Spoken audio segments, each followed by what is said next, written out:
கிராமத்தில் இருக்கிற ஒவ்வொரு குடும்பத்தையும் வாழ்த்துகிறேன். உங்கள் துக்கம் சந்தோஷமாய் மாறும் என்று கர்த்தராகிய இயேசு கிறிஸ்து வேதத்தில் எழுதியிருக்கிறார். அந்த வார்த்தையை உங்கள் குடும்பத்தின் மேலே நான் சொல்லுகிறேன். அந்த வார்த்தையை சொல்லி நான் உங்களை வாழ்த்துகிறேன். என்னென்ன துக்கத்தில் இருக்கிறீர்களோ இயேசு கிறிஸ்து உங்களுக்கு ஆறுதலையும் சமாதானத்தையும் தருவார். இப்போதும் இந்த இடத்துல ஒரு 15 நிமிடங்கள் ஒரு ஜெபம் நடக்க இருக்கிறது, பிரசங்கம் இருக்கிறது. நீங்க விரும்பினால் இந்த இடத்துல வரலாம். இதனால உங்களுக்கு ஆசீர்வாதமும் நன்மையும் உண்டாகும். ஒருவேளை பலகீனத்தோடு இருப்பீர்களானால் பிசாசின் கட்டுகள், சேவனையின் போராட்டங்கள், இந்த மாதிரியான சூழ்நிலைகளிலே யாராகிலும் இருந்தால் நீங்க எங்களோடு கூட இந்த ஜெபத்தில் பங்கெடுக்கலாம். இது மூலமாய் நிச்சயமாய் உங்களுக்கு விடுதலையும் சமாதானமும் அற்புதமும் நடக்கும். கர்த்தர் உங்களை ஆசீர்வதிப்பார். தேவனுடைய நாமத்திற்கு மகிமை உண்டாகட்டும். இப்போது நம்மத்தில் வந்திருக்கிற சகோதரர் ஏனோக் அவர்கள் ஒரு பாடலை பாடி ஆண்டவருடைய நாமத்தை மகிமைப்படுத்துவார்கள்.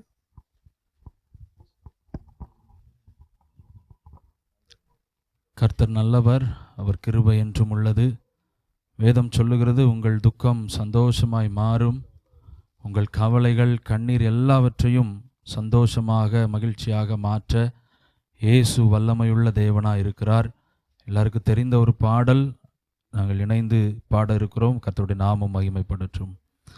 உங்கள் துக்கம் சந்தோஷமாய் மாறும், உங்கள் கவலைகள் கண்ணீர் எல்லாம் மறைந்துவிடும். உங்கள் துக்கம் சந்தோஷமாய் மாறும், உங்கள் கவலைகள் கண்ணீர் எல்லாம் மறைந்துவிடும். கலங்காதே மகனே, கலங்காதே மகளே, கலங்காதே மகனே, கலங்காதே மகளே. நம் இயேசு கைவிட மாட்டார், நம் இயேசு கைவிட மாட்டார். உங்கள் துக்கம் சந்தோஷமாய் மாறும், உங்கள் கவலைகள் கண்ணீர் எல்லாம் மறைந்துவிடும். கடந்ததை நினைத்து கலங்காதே, நடந்ததை மறந்துவிடு. கடந்ததை நினைத்து கலங்காதே, நடந்ததை மறந்துவிடு. கர்த்தர் புதியன செய்திடுவார், இன்றே நீ காண்பாய். கர்த்தர் புதியன செய்திடுவார், இன்றே நீ காண்பாய், இன்றே நீ காண்பாய். கலங்கிடவே வேண்டாம், கலங்கிடவே வேண்டாம், கலங்கிடவே வேண்டாம், கலங்கிடவே வேண்டாம். நம் இயேசு கைவிட மாட்டார், நம் இயேசு கைவிட மாட்டார். நொறுங்குண்ட இருதயம் தேற்றுகிறார், உடைந்த உள்ளம் தாங்குகிறார். நொறுங்குண்ட இதயம் தேற்றுகிறார், உடைந்த உள்ளம் தாங்குகிறார். காயங்கள் அனைத்தையும் கட்டுகிறார், கண்ணீர் துடைக்கிறார். உன் காயங்கள் அனைத்தையும் கட்டுகிறார், கண்ணீர் துடைக்கிறார்.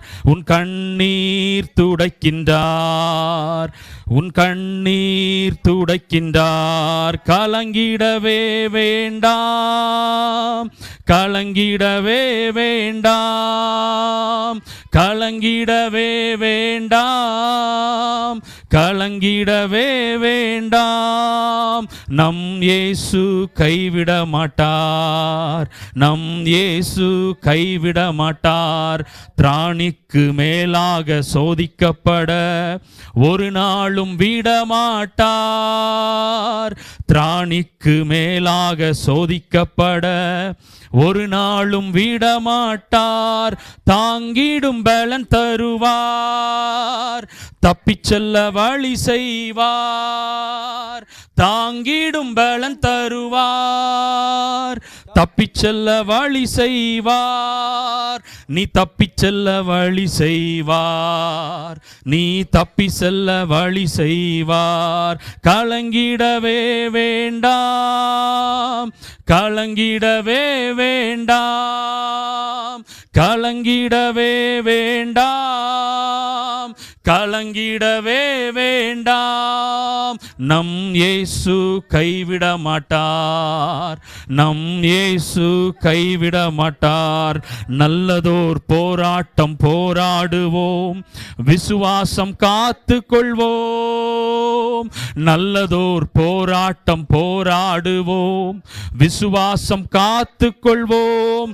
நீதியின் கிரீடம் நமக்கு உண்டு, நேசர் வருகையில் தந்திடுவார். நீதியின் கிரீடம் நமக்கு உண்டு, நேசர் வருகையில் தந்திடுவார். நம் நேசர் வருகையில் தந்திடுவார், நம் நேசர் வருகையில் தந்திடுவார். கலங்கிடவே வேண்டாம், கலங்கிடவே வேண்டாம், கலங்கிடவே வேண்டாம், கலங்கிடவே வேண்டாம். நம் இயேசு கைவிட மாட்டார், நம் இயேசு கைவிட மாட்டார். அல்லேலூயா, அல்லேலூயா.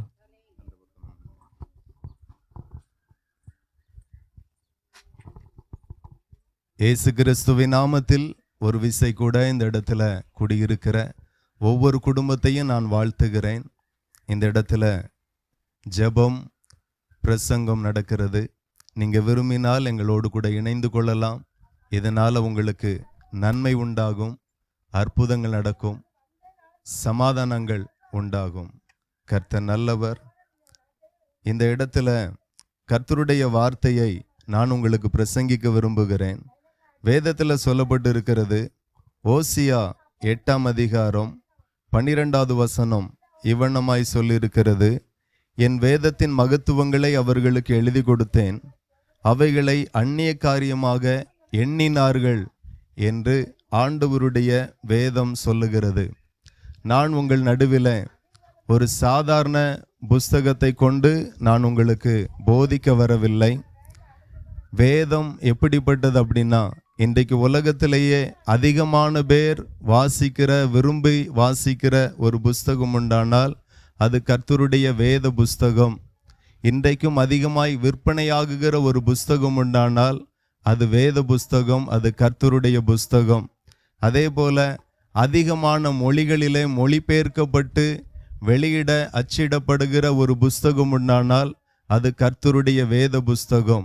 இன்றைக்கு அந்த புஸ்தகத்தை வாசிக்கிற அநேகருக்கு ஆறுதல் உண்டாகுகிறது. அதில் சொல்லப்பட்டிருக்கிற ஒவ்வொரு வார்த்தையும் ஏதோ சாதாரண ஒரு மனுஷனுடைய வார்த்தை அல்ல, அல்லது நிறைவேறாத ஒரு வார்த்தை அல்ல. வேதத்தில் சொல்லப்பட்டிருக்கிற ஒவ்வொரு வார்த்தையும் ஒவ்வொரு இடத்திலையும் தேசங்களுக்காய் சொல்லப்பட்ட வார்த்தை தேசங்களிலே நிறைவேறுகிறது. அதே போல சாதாரணமாய் சொல்லப்பட்ட ஒவ்வொரு வார்த்தையும் விஞ்ஞானத்தின் மூலமாக நிரூபிக்கப்பட்டிருக்கிறது. வேதத்தில் சொல்லப்பட்டிருக்கிற சின்ன வார்த்தையினாலும் சரி, பெரிய வார்த்தையினாலும் சரி, அது சாதாரணமாக கதையாக கட்டுக்கதையாக அதில் சொல்லப்படலை. அதில் சொல்லப்பட்டிருக்கிற ஒவ்வொரு வார்த்தையும் ஜீவனுள்ள தேவனாகிய இயேசு கிறிஸ்து சொல்லி இருக்கிறார். அந்த வார்த்தை மெய்யான வார்த்தை, ஜீவனுள்ள வார்த்தை, நிறைவேறி கொண்டிருக்கிற வார்த்தை, நிறைவேற போகிற வார்த்தை. நீங்க கவனித்தீர்களானால் வேதத்தில் சொல்லப்பட்டிருக்கிறதை சாதாரண பாம்பர மக்களுக்கு நம்ம பிரசங்கிக்கும் போது அவர்கள் அதை ஏற்றுக்கொள்ளுகிறார்கள். ஆனால் படித்தவர்கள், ஞானிகள், விஞ்ஞானிகள், சயின்டிஸ்டுகள், அவர்கள் ஆண்டவருடைய வார்த்தை சொன்னா ஒருபோதும் அவர்கள் ஏற்றுக்கொள்ள மாட்டார்கள். காரணம், அவர்கள் ஆராய்ச்சி செய்து அதில் சொல்லப்பட்டிருக்கிற வார்த்தைக்கும் அவருடைய ஆராய்ச்சிக்கும் ஒத்துப்போனால் மட்டுமே உண்மையிலே கர்த்தருடைய வார்த்தை சத்தியம்தான் அப்படி ஏற்றுக்கொள்ளுவார்கள். அப்படியே வேதம் நீங்கள் கவனித்தீர்களானால் விஞ்ஞானத்தின் மூலமாக அது நிரூபிக்கப்பட்டிருக்கிறது. அதில் சொல்லப்பட்டிருக்கிற ஒவ்வொரு வார்த்தையும் உண்மையான வார்த்தை, சத்தியமான வார்த்தை என்று உதாரணத்துக்கு லேவியராகமும் 17ஆம் அதிகாரம் 11வது வசனத்துல சொல்லியிருக்கிறது, மாம்சத்தின் உயிர் இரத்தத்தில் இருக்கிறது என்று சொல்லி. ஒரு குறிப்பிட்ட காலம் வருஷங்களுக்கு முன்பதாக, ஒரு 300-400 வருஷத்துக்கு முன்பதாக மருத்துவ உலகத்திற்கு தெரியாது ஒரு மனுஷனுடைய உயிர் எதில் இருக்கு என்று சொல்லி. நாமெல்லாம் நினச்சிக்கிட்டோம் மனுஷனுடைய உயிர் கையில் இருக்கு, காலில் இருக்கு, கண்ணில் இருக்கு, தலையில் இருக்கு அப்படின்ட்டு. ஆனால் வேதம் சொல்லுகிறது மாம்சத்தின் உயிர் இரத்தத்தில் இருக்கிறது என்று சொல்லி. அப்போ இது உண்மையா என்று சொல்லி ஆராய்ச்சி பண்ணினார்கள். உதாரணத்துக்கு பார்த்தீங்கன்னா, அமெரிக்கா தேசத்தின் தந்தை என்று அழைக்கப்படுகிற ஜார்ஜ் வாஷிங்டன் அவர்கள் ஒரு முறை வியாதிப்பட்டார்கள். ஒரு 200 வருஷங்களுக்கு முன்னாடி எல்லாம் ஒரு மனுஷன் வியாதிப்படும் போது காலில் வீக்கம், கையில் வீக்கம் அல்லது வயிறில் வீக்கம், இப்படி வீக்கம் வரும்போது நீங்கள் கவனித்தீர்களானால் அந்த வீக்கமான இடத்துல என்ன செய்வார்கள் அப்படின்னா, ஊசியை வச்சு குத்தி இரத்தத்தை எடுப்பாங்க. அந்த மாதிரி தான் மருத்துவ முறைகள் இருந்தது. அப்போ ஜார்ஜ் வாஷிங்டன் அவர்களுக்கு தொண்டையில் வீக்கம் ஆயிற்று. ஃபஸ்ட்டு ஒரு 600 மில்லி இரத்தத்தை எடுத்தாங்க. வியாதி சரியாகலை, அதிகமாகி கொண்டே போகுது. மறுபடியும் என்ன பண்ணினாங்க அப்படின்னா, மறுபடியும் அவர்கள் 1 லிட்டரும் 300 மில்லியும் 1300 மில்லி எடுத்தாங்க. அதுலேயும் சரியாகலை. மறுபடியும் ஜார்ஜ் வாஷிங்டன் அவர்களுக்கு மறுபடியும் இரத்தத்தை எடுத்தாங்க. கிட்டத்தட்ட 4 லிட்டர் இரத்தம் அந்த மனுஷனுடைய சரீரத்திலிருந்து எடுக்கப்பட்டது. அதுக்கு பிறகு கொஞ்ச நேரத்தில் பார்த்தீங்கன்னா அந்த மனுஷன் மரித்து போனான். மருத்துவ உலகத்துக்கு அதுக்கு பிறகுதான் தெரிய வந்தது, ஒரு மனுஷனுடைய உயிர் இரத்தத்தில் இருக்கிறது என்று. வேதம் சொன்னது உண்மைதான், வேதம் சொன்னது சத்தியம்தான் என்று சொல்லி. இப்படி வேதத்தில் சொல்லப்பட்ட ஒவ்வொன்றும் உண்மையானது, சத்தியமானது, அது ஆராய்ச்சியிலையும் கண்டுபிடிக்கப்பட்டிருக்கிறது. இப்படி ஆண்டவர் சில தேசத்திற்காக சொல்லப்பட்ட தீர்க்க தரிசனங்கள் இருக்கிறது. எரேமியா 47:5 நீங்க வாசித்தீர்களானால், காசா மொட்டை அடிக்கப்படும் என்று ஆண்டவர் வேதத்தில் எழுதியிருக்கிறார். இன்றைக்கு நாம காண்கிற காசா பட்டணம் நீங்க பார்த்தீங்கன்னா, அமெரிக்கா தேசம் சொல்லுகிறது காலி பண்ணிட்டு போங்க, அதில் நாங்கள் ஃப்ளாட் போட போகிறோம், சில விடுதிகளை கட்டி போட போகிறோம், சுற்றுலா தலம் போல மாற்ற போகிறோம், இந்த தேசத்தையே காலி பண்ணுங்க. இதே போல ஒரு சம்பவம் வேற எந்த தேசத்திற்கும் நடக்கலை. ஆனால் வேதத்தில் அந்த தேசத்தை குறித்து ஆண்டவர் ஒரு தீர்க்க தரிசனம் சொல்லியிருந்தார், காசா மொட்டை அடிக்கப்படும் என்று சொல்லி. அந்த வார்த்தை எத்தனையோ வருடங்களுக்கு பிறகு இன்றைக்கு நம்முடைய நாட்களில் நம்முடைய காதுகள் கேட்கத்தக்கதாக அது நிறைவேறி கொண்டிருக்கிறது. இப்படி வேதத்தில் சொல்லப்பட்ட தீர்க்க தரிசனங்களானாலும் சம்பவமானாலும் அது சின்னதோ பெருசோ எதுனாலுமே நிறைவேறி கொண்டிருக்கிறதாக இருக்கிறது. ஆகவே வேதத்தை நீங்க விசுவாசிங்க, வேதத்தை நம்புங்க. இன்னைக்கு இந்தியா தேசத்துல நீங்க பார்த்தீங்கன்னா வேதத்தை பயங்கரமாய் அவமதிக்கிறது, கிழிக்கிறது, காலில் போட்டு மிதிக்கிறது, இந்த மாதிரி எவ்வளோ பண்ண முடியுமோ ஜனங்கள் அறியாமையினால பண்ணுகிறார்கள். ஆனால் நாம நினைக்கிற மாதிரி வேதம் சாதாரணதல்ல, அது மெய்யான தேவனுடைய வார்த்தை அடங்கிய ஒரு புஸ்தகம். நீங்க கவனித்தீர்களானால் வேதத்துல ஆண்டவர் எங்களுக்கு கட்டளையிட்டு இருக்கிறார், நீங்க உலகம் எங்கிலும் புறப்பட்டு போய் சகல சிருஷ்டிக்கும் சுவிசேஷத்தை பிரசங்கியுங்கள் என்று சொல்லி. அவர் கட்டளையிட்டபடியினாலதான் நாங்க ஒவ்வொரு தெருக்களாக, ஒவ்வொரு பட்டணங்களாக, ஒவ்வொரு கிராமங்களாக, நாங்கள் மாத்திரமல்ல எங்களை போல அநேகர் போய் அவரை பிரசங்கித்து கொண்டிருக்கிறார்கள். இந்த ஊழியம் ஒரு மனுஷனால உருவாக்கப்பட்ட ஊழியமானால் ஒரு தலைமுறையில் அழிந்திருக்கும். ஆனா கிட்டத்தட்ட பல ஆயிரம் வருடங்களாக சபைகள் சமுதாயத்தில் வளருகிறது, ஊழியம் பெருகுகிறது என்று சொன்னால் இது மெய்யாகவே ஒரு சாதாரண மனுஷனால உருவாக்கப்பட்டதல்ல, சர்வ வல்லமை உள்ள தேவனாகிய கர்த்தர் உருவாக்கப்பட்ட ஒரு ஆலயம், ஒரு ஊழியம். ஆகவே இந்த பணி இன்றைக்கும் நடந்து கொண்டிருக்கிறது.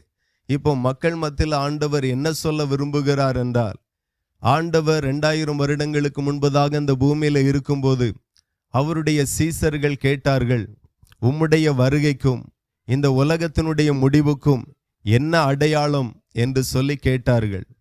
இதுல உங்களுக்கு சொல்ல வேண்டிய முக்கியமான ஒரு செய்தி இருக்கிறது.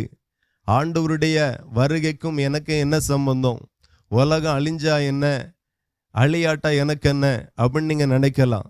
இல்லை, உலகத்தினுடைய முடிவுக்கும் நமக்கும் சம்பந்தம் உண்டு. இயேசு கிறிஸ்துனுடைய வருகைக்கும் நமக்கும் சம்பந்தம் உண்டு. ஆகவே சீசர்கள் கேட்டார்கள், உம்முடைய வருகைக்கும் உலகத்தினுடைய முடிவுக்கும் என்ன அடையாளம் என்று சொல்லி. கிட்டத்தட்ட ஒரு 7-8 அடையாளங்களை ஆண்டவர் வேதத்தில் எழுதியிருக்கிறார். நீங்க கவனித்தீர்களானால் ஆண்டவர் சொல்லுகிறார், யுத்தங்களையும் யுத்தங்களின் செய்திகளையும் நீங்க கேள்விப்படுவீர்கள் என்று சொல்லி ஆண்டவர் வேதத்தில் எழுதியிருக்கிறார். கடைசி காலத்தில் யுத்தங்கள் வரும் என்று சொல்லி ஆண்டவர் சொன்னது போலவே இன்றைக்கும் ஏதோ ஒரு தேசம் யுத்தம் நடந்து கொண்டிருக்கிறது. உக்ரைனுக்கும் ரஷ்யாவுக்கும் யுத்தம் நடந்து கொண்டிருக்கிறது. சமீபத்தில் இந்தியாவுக்கும் பாகிஸ்தானுக்கும் யுத்தம் நடந்தது. இப்போ காசாவுக்கும் இஸ்ரவேலுக்கும் யுத்தம் நடக்கிறது. அமெரிக்காவுக்கும் இனி ஈரானுக்கும் நேரடி மோதல் வரும். இப்படி அநேக இடங்களில கடைசி காலத்தினுடைய அடையாளமாக அநேக சம்பவங்கள் நடந்து கொண்டிருக்கிறது. ஆகவே நீங்க நினைக்கலாம், கடைசி காலம்னா என்ன, கடைசி காலத்துக்கும் எனக்கும் என்ன இருக்கு, இயேசு வந்தா என்ன வராட்டி என்ன, அவர் வருகிறதுனால எனக்கு என்ன லாபம் என்று சொல்லி. இயேசு கிறிஸ்து வரும்போது ஒரு சம்பவம் நடக்கும். என்ன நடக்கும் என்றால், வேத வசனத்தின்படி ஒரு மனுஷன் அந்த வசனத்தை கை கொண்டு கீழ்ப்படிந்து நடந்தால், அந்த மனுஷன் உயிரோடு இருந்தால், இயேசு கிறிஸ்து மத்தியாகத்தில் வரும்போது அவன் மறுரூபமாக்கப்பட்டு இயேசுவோடு சேர்க்கப்பட்டு பரலோகத்துக்கு போவான். இந்த பூமியில் எல்லா மதமும் சொல்லுகிற ஒரு வார்த்தை என்னென்றால், நரகம் உண்டு, அதே போல பரலோகம் உண்டு. நல்லவர்களுக்கு பரலோகமும், துன்மார்க்கமாய் பாவம் செய்கிற பாவிகளுக்கு நரகமும் வைக்கப்பட்டிருக்கிறது என்று சொல்லி எல்லா மதமும் சொல்லுகிறது. இயேசு கிறிஸ்து அதை குறித்து மிக தெளிவாய் வேதத்தில் சொல்லி இருக்கிறார். அப்படியே இயேசு கிறிஸ்து வரும்போது என்ன நடக்கும் என்றால், உயிரோடு இருந்தால், ஆண்டவருடைய வசனத்தை கை கொண்டு ஒரு மனுஷன் உயிரோடு இருந்தால், இயேசு கிறிஸ்து வரும்போது அவனை மறுரூபமாக்கி தன்னோடு கூட சேர்த்து கொள்ளுவார். அதே போல ஒரு மனுஷன் ஆண்டவருடைய வருகைக்கு முன்பதாக அவன் உண்மையாய் உத்தமமாய் வேத வசனத்தின்படி வாழ்ந்து சபைகளுக்கு போய் ஞானஸ்நானம் எடுத்து பரிசுத்த ஆவியின் அபிஷேகத்தை பெற்று ரட்சிக்கப்பட்டிருந்து அவன் மரித்திருந்தால் அவனுடைய கல்லறைகள் திறக்கப்படும் என்று சொல்லி வேதத்தில் எழுதப்பட்டிருக்கிறது. ஆகவே ஒரு மனுஷன் பரலோகத்துக்கு போனோம் அப்படின்னா அவன் முதலாவது ஆண்டவரை விசுவாசிக்கணும், வேதத்தை கை கொள்ளணும், வேத வசனத்தை கை கொள்ளணும், மனம் திரும்பணும், பாவத்திலிருந்து மனம் திரும்பணும். இன்னைக்கு அநேகருடைய வாழ்க்கையை நம்ம பார்த்தீங்கன்னா வேதத்தில் மோசே என்கிற ஒரு மனுஷனை குறித்து சொல்லப்பட்டு இருக்கிறது. அவன் அநித்தியமான பாவ சந்தோஷங்களை வெறுத்தான் என்று ஆண்டவருடைய வேதம் சொல்லுகிறது. இன்னைக்கும் அநேகருடைய வாழ்க்கையில பாவத்தை விரும்பி செய்கிறவர்கள் உண்டு. பாவமே வாழ்க்கையாக வாழ்ந்து கொண்டிருக்கிறவர்கள் உண்டு.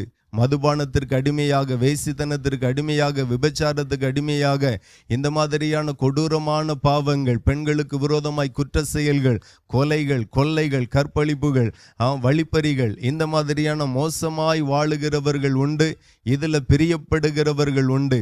ஆனால் இப்படிப்பட்டவர்களுக்காக நரகம் வைக்கப்பட்டிருக்கிறது என்று சொல்லி ஆண்டவர் எச்சரிக்கிறார். ஆகவே மனம் திரும்புவோம். இயேசு கிறிஸ்துனுடைய வருகையில போகணும் அப்படின்னா, பரலோகத்துக்கு போகணும் அப்படின்னா அவன் மனம் திரும்பணும். ஒரு மனுஷன் மனம் திரும்பணும். இனி நான் பாவம் செய்ய மாட்டேன் என்று சொல்லி அவன் கர்த்தருக்கு ஒப்பு கொடுக்கணும். சபையில ஞானஸ்நானம் கொடுக்கப்படுகிறது என்றால் ஞானஸ்நானம் மதமாத்தத்திற்காக கொடுக்கப்படாமல் இயேசு கிறிஸ்துவனிடத்துல போய், ஆண்டவரே, இவ்வளவு நாளும் நான் அறிந்தும் அறியாமலும் என்னுடைய விருப்பத்தின்படி நான் அநேக பாவத்தை செய்துவிட்டேன், தயவாய் மன்னித்து இனி நான் பாவம் செய்ய மாட்டேன், என்னுடைய பாவத்தை மன்னியும் என்று சொல்லி கேட்கும்போது அந்த மனுஷனுக்கு மதமாற்றத்துக்காக கொடுக்கப்படாமல் மனமாற்றத்திற்காக பாவ மன்னிப்புக்கான அடையாளமாக ஞானஸ்நானம் கொடுக்கப்பட்டிருக்கிறது. வேதத்தில் சொல்லப்பட்டிருக்கிறது, ஒருவன் ஜலத்தினாலும் ஆவினாலும் பிறவாவிட்டால் தேவனுடைய ராஜ்யத்தில் பிரவேசிக்க முடியாது என்று சொல்லி ஞானஸ்நானம் எடுக்கணும். இயேசு கிறிஸ்துவனுடைய வருகையில் போகணும் அப்படின்னா அப்போ ஆகவே இயேசு கிறிஸ்துவனுடைய வருகைக்கு அடையாளமாக தான் ஆமென் அநேக இடங்களில் யுத்தங்கள் நடக்கிறது. யுத்தங்களின் செய்தியை நாம் கேட்கும்போது என்ன உணரணும் அப்படின்னா, இதோ இயேசு வருகிறார், இயேசு வருகிறார், இந்த யுத்தத்தின் செய்தி ஏதோ ஒரு தேசத்திற்கும் நடக்கிற யுத்தம் மாத்திரம் அல்ல. ஒவ்வொரு தேசத்திலையும் குடியிருக்கிற ஜனங்களை ஆண்டவர் எச்சரிக்கிறார், ஆயத்தப்படுத்துகிறார். நீ ஆயத்தப்படு, நீ மனம் திரும்பு, நான் வருகிறேன், நீ ஆயத்தமாயிருந்தா நான் உன்னை மறுரூபமாக்கி என்னோடு கூட சேர்த்து கொண்டு பரலோகத்திற்கு கொண்டு போவேன், நீ நித்திய காலமாய் வாழலாம் என்கிறதை ஆண்டவர் எச்சரிக்கிறார். அப்படியே யுத்தங்களின் செய்தியை நீங்க கேள்விப்படுவீர்கள்.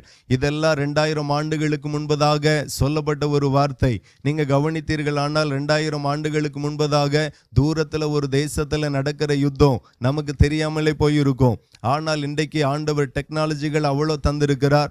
லைவா நாம வீட்டில இருந்தே பார்க்கிறோம். உக்ரைன்ல என்ன நடக்கிறது, ரஷ்யால என்ன நடக்கிறது, காசால என்ன நடக்கிறது என்று சொல்லி வீட்டில இருந்தே கேள்விப்படுகிறோம், பார்க்கிறோம், நேரடியான சம்பவத்தை பார்க்கிறோம்.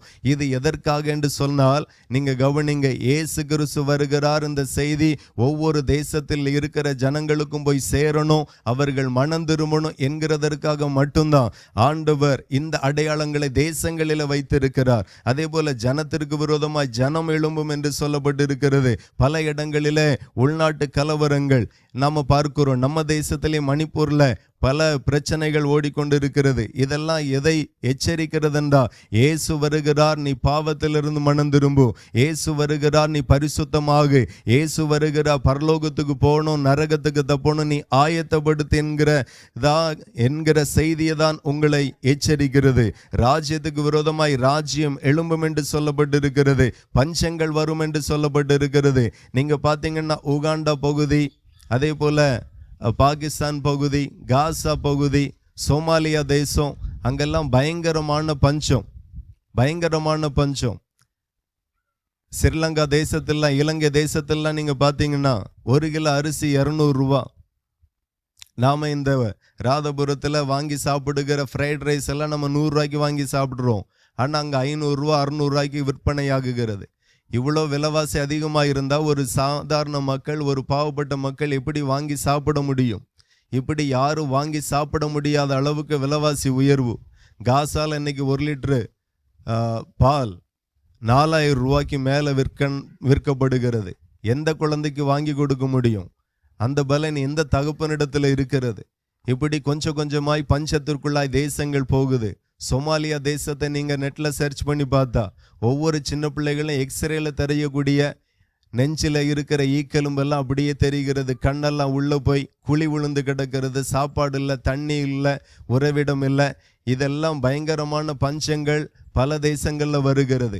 இதெல்லாம் எதற்கு அடையாளமாய் இருக்கிறதுண்டா, இயேசு வருகிறார், நீ மனம் திரும்பு, இயேசு வருகிறார், பாவத்திலிருந்து மனம் திரும்பு, ஞானஸ்நானம் எடு, பரிசுத்த ஆவியின் அபிஷேகத்தை பெற்றுக்கொள், கர்த்தருடைய வருகைக்கு ஆயத்தமாக என்கிற காரியத்தையே செய்தியாக சொல்லுகிறது.